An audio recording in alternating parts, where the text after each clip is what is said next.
వార్తలకు స్వాగతం. వార్తల్లోని ముఖ్యాంశాలు.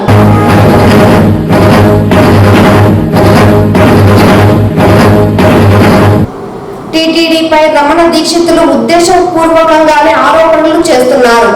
మీడియా సమావేశంలో తిరుమల ప్రధాన అర్చకులు వేణుగోపాల దీక్షితులు స్పష్టం.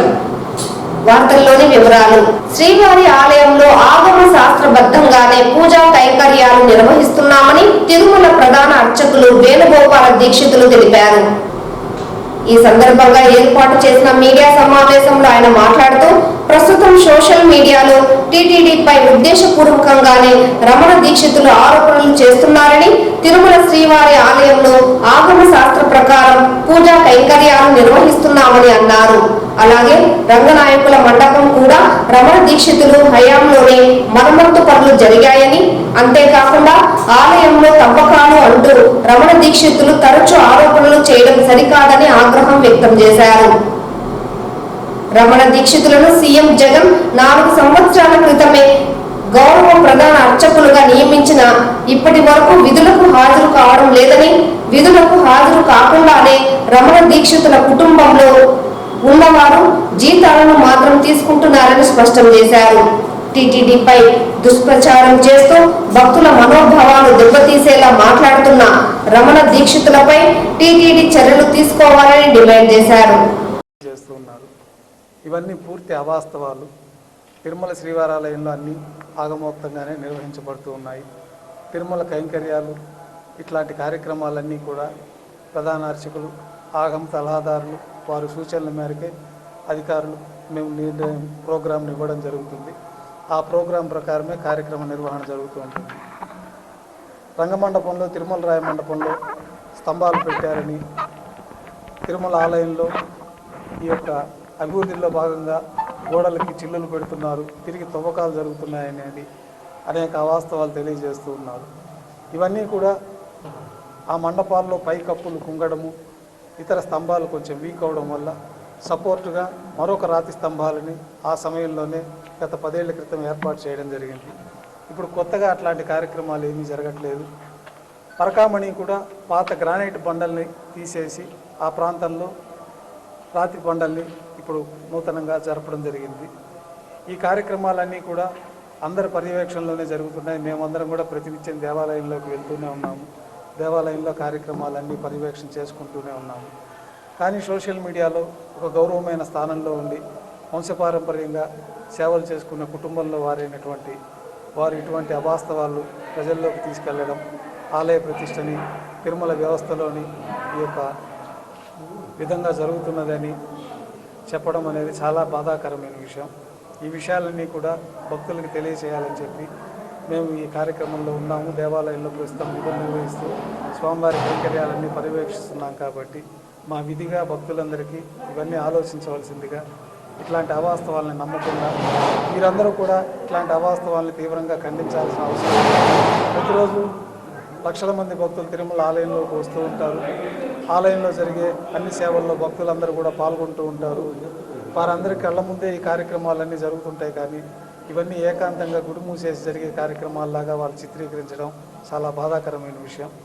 ఈ విషయంలో మేమందరం కూడా ఈ విషయాలు తీవ్రంగా ఖండిస్తూ, అంతేకాకుండా మన గౌరవ ముఖ్యమంత్రి వర్యుల వారు రమణ దీక్షల వారికి గౌరవ ప్రధాన అర్చకులుగా కూడా నియమించడం జరిగింది.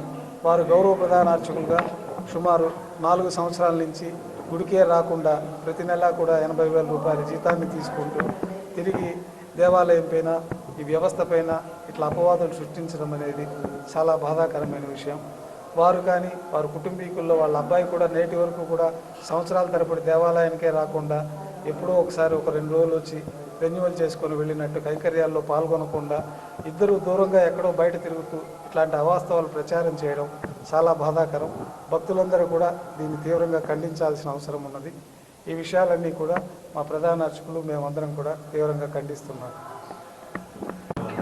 వారికి గౌరవ ప్రధాన అర్చకులు వంశపారంపర్య అర్చకులుగా కొంచెం మన గవర్నమెంట్లో కొన్ని ప్రివిలేజెస్ ఇచ్చాయి. కాబట్టి ఆ కార్యక్రమాల్లో భాగంగా వారికి కొంచెం ఈ గౌరవ మర్యాదల కోసమని గౌరవ సంభావన వృత్తిగా గౌరవ ప్రధాన అర్చకులు అంటే వారికి ఇచ్చి రోజు దేవాలయంలోకి వచ్చే అవకాశం ఉన్నా వారు రాకుండా, పైగా దేవాలయంలో ఇట్లాంటి అపవాదులన్నీ కూడా పెట్టడం అనేది ఇబ్బందికరమైన విషయాలు కదా. జీతం తీసుకున్నప్పుడు రోజు వస్తే తెలుస్తాయి కదా వారికి కూడా, అప్పుడే ఖండించవచ్చు కదా. గతంలో కూడా ఇదే విధంగా తవ్వకాలు జరిగినాయి, పింక్ డైమండ్ అవాస్తవాలన్నీ చెప్పడము, దానిపైన ఇంతవరకు ప్రతిసారి ఆయనకు ఒక అలవాటు అయిపోయింది. వారికి ఒక ఐడెంటిటీ కోసం, వారి గుర్తింపు కోసం, వారు ఏదో ఇతర ప్రయోజనాల కోసం ఇట్లాంటి అవాస్తవాలు దేవాలయం పైన, స్వామివారి పైన చేయడం అనేది చాలా బాధాకరం.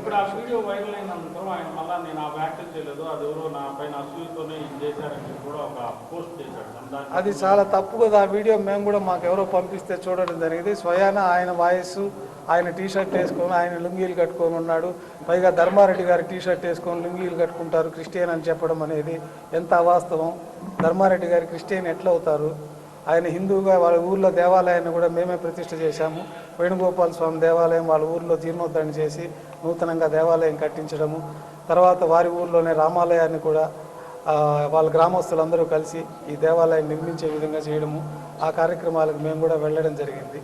అట్లా అపవాదులు వేస్తే ఇప్పుడు ఆయన ఇంటర్వ్యూ ఇచ్చింది కూడా అదే టీషర్టు లుంగీ కట్టుకొనే ఇచ్చారు. మరి టీషర్టు లుంగీ కట్టుకున్నంత మాత్రానికి క్రిస్టియన్ అని చెప్పి అపవాదులు వేయడము, ఇట్లా అధికారులపైన అపవాదులు వేయడము, దేవాలయం పైన, దేవాలయ వ్యవస్థ పైన అపవాదం చేయడం అనేది చాలా బాధాకరమైన విషయం.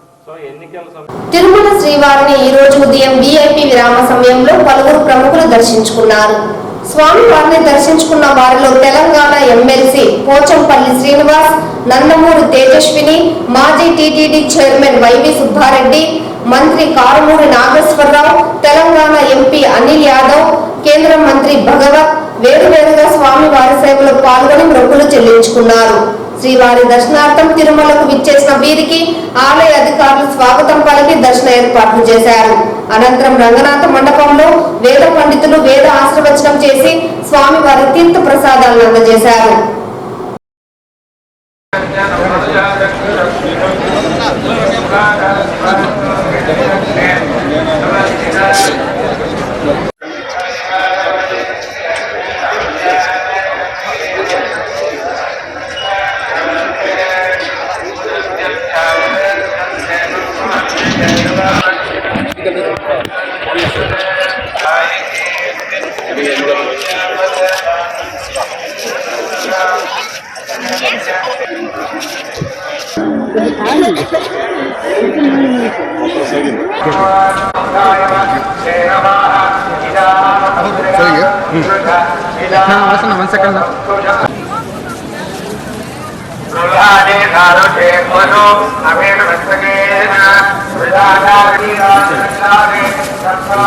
इसका वास्तव है सर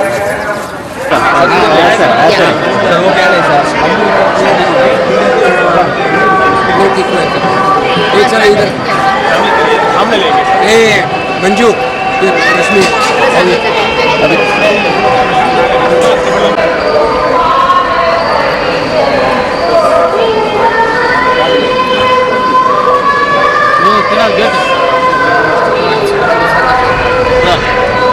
भगवान बालाजी का दर्शन करते हुए हमें बहुत प्रसन्नता है। मैं मेरे सभी परिवार के साथ आके भगवान बालाजी का दर्शन किया और एक ही मन्नत मांगी। प्रधानमंत्री मोदी जी तीसरे बार प्रधानमंत्री बने और उन्हीं के नेतृत्व में भारत एक संपन्न समृद्ध राष्ट्र बने।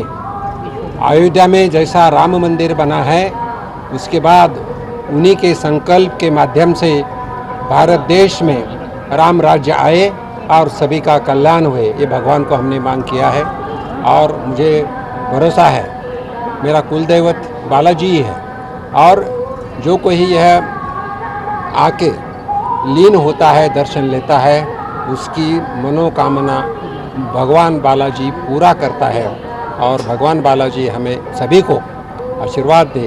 माननीय प्रधानमंत्री जी तीसरी बार भारी बहुमत से प्रधानमंत्री बने, यह हमारा संकल्प है। ఈ వార్తలు ఇంతటితో సమాప్తం. నమస్కారం.